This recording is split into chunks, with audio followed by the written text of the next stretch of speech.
Hey guys, Tammy here, and in this video, we're going to talk about dealing with a narcissist in the kids' activities. Okay, so for extracurriculars.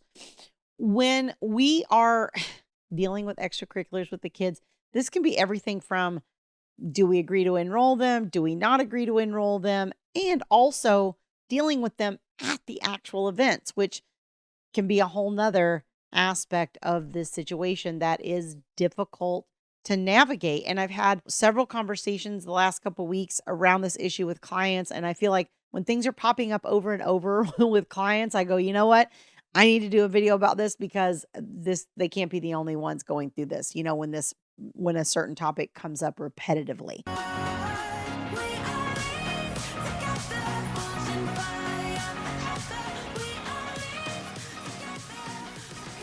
Before we dive into the issue, let me just remind you, if you find the content helpful, don't forget to hit like on this video. If you haven't subscribed to the channel yet, please make sure you do that. Helps me, it helps other people find me, helps get my videos out to more people. When we're talking about just enrolling the kids in activities, obviously there's a lot of different things that come into play, right? So first of all is, do you have joint legal custody? Does one of you have sole legal? Sometimes one of you will have tie-breaking authority. Sometimes you'll have tie-breaking authority for specific issues and the other parent will have tie-breaking authority over different issues. I see the court slice and dice this in a lot of ways.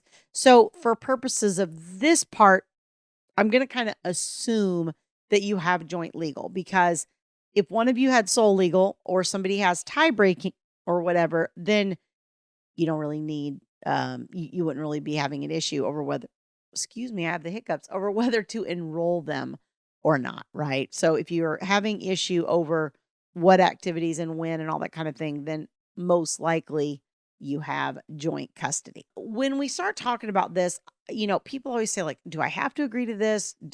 Can I say no? Does this look bad to the court? Whatever. I don't think it necessarily looks bad to the court if you decide that you don't want your child to participate in something or you have some reason. Now, I would say if you are blanketly saying, no, I'm not going to be bothered to take them to any extracurricular activity ever, then okay, I think that becomes problematic. And I actually have had cases in the past where parents actually lost time because of not taking children to the extracurriculars. I've also seen parents lose time over not taking them to therapy, but I don't consider therapy an extracurricular. When I'm talking about extracurricular, I'm talking about like baseball, volleyball, dance, cheer, whatever it is that we're doing. When we start talking about what to enroll them in, one of the first things to consider is, does this all fall on your parenting time?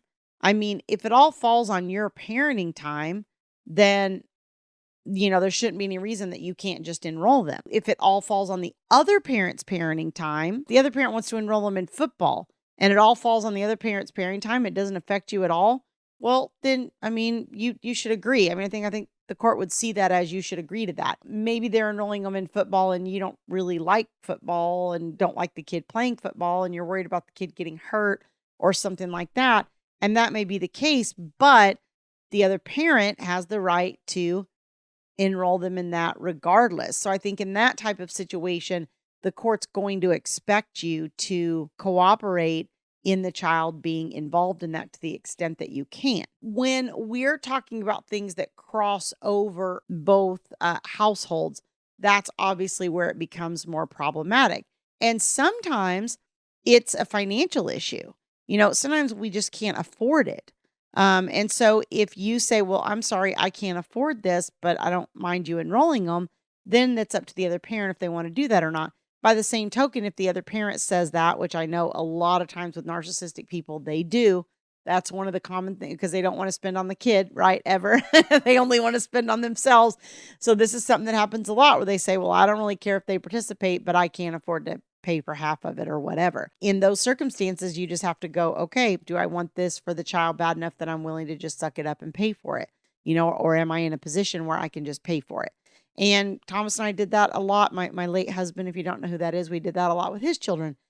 We paid for a lot of the things and did a lot of the things just because we just had more financial resources than mom's house did, and mom's house had more children than ours did. So it was just a little bit easier for us. So that's just something that we did. When we just start getting into the negotiation of the nitty gritty where they just don't want them to, or you don't want them to, or whatever, you have to start getting creative about how you're approaching it and going, okay, well, is it the day of the week that doesn't work? If I provided transportation, would that work?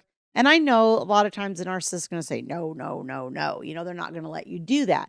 But these are the ways that you kind of build your case in between, to where if you go into court down the road, you have these little examples of where you tried to provide alternatives.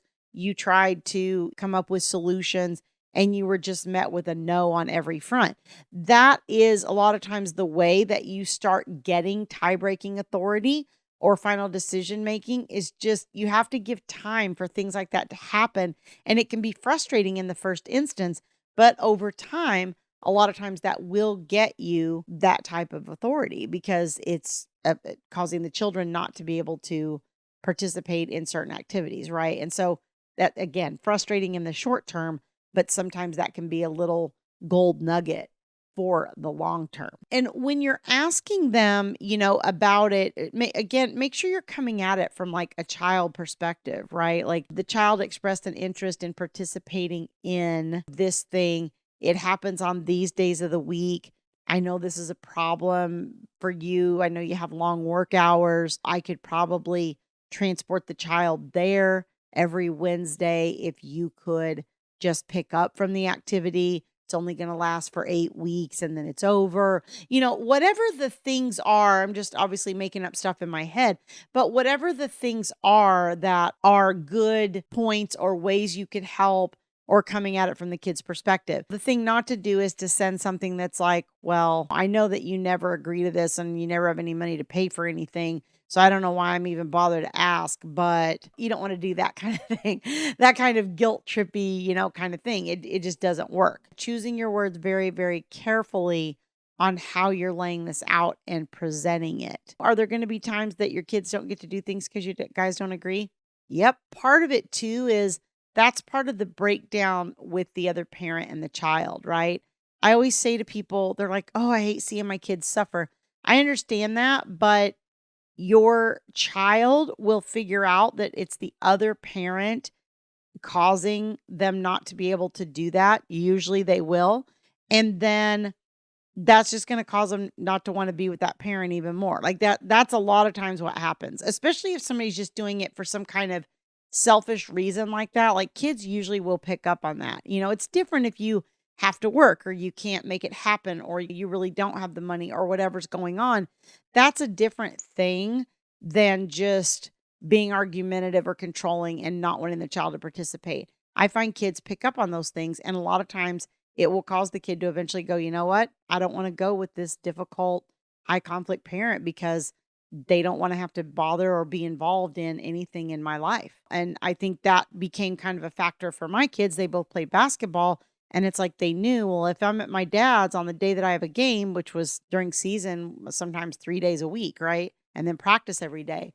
And it's like, well, if I'm at my dad's, I don't know if I'm going to have a ride to the game. I don't know if I'm going to have a ride home from practice. I don't know, whereas with me, they knew I'm going to move heaven and earth, call a friend, do whatever I got to do to get them where they needed to be. And so they trusted that and had comfort in that. And so that caused them to not want to go with him a lot of times on those days because they weren't sure that they could get back for that, which was important to them. It can kind of start to cause you to get more and more leverage in the actual parenting time because of that stuff.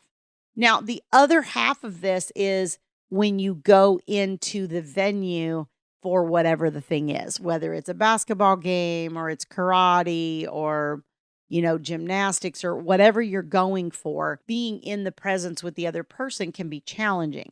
Now, most of the time, unless you have a court order to the contrary, both parents have a right to be there. If your child is participating in an activity, you have a right to be there even if it's not your night. I would say, like, if I really thought it was causing my child distress by me being there, I might avoid it, but I think for the most part, children know. They remember if you were there or not. they know and they like being able to count on you and know that you're there. I know that was a real important thing for my kids. And I think it is for most of my clients' kids that I talk to.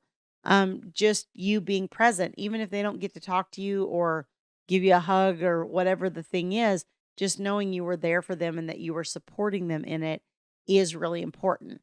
Now, one of the things I try to do if you're dealing with a high conflict person is maintain my distance. My ex-husband would come to my kids' ball games and I would usually sit on the opposite side. Not because I can't get along with him or whatever, but just to avoid any potential for problems, or also to keep my kids from having to be like the whole game, like, oh, is there any problem? Oh, is there any problem? Because you've had a lot of conflict. A lot of times the children will be under that kind of pressure. And sometimes with a narcissistic person, they're putting pressure on the kids not to talk to you, not to interact with you. Or if they're not putting pressure on overtly, they're putting pressure on covertly, right? Underhandedly. They're punishing the children emotionally. They withdraw attention or they don't do something the kid needs or whatever as their way of getting back at the child for interacting with you. So I always tell parents, like, if you're going to go and your child doesn't hug you, doesn't say hi, doesn't speak to you or whatever, just let that be okay. Let that be okay. Don't put any more pressure on them. They're already getting pressure from the other side. Don't apply more on your own side because then they're just caught in the middle and they don't know who to please. So just let it be okay for them to please that narcissistic parent, especially if they have to go home with them. You're asking them to sign up for emotional bullying if they don't behave in certain ways, as you know. And we want them to learn to draw boundaries and all that, but there's age appropriate and time appropriate ways of doing that. And that's kind of a whole different video.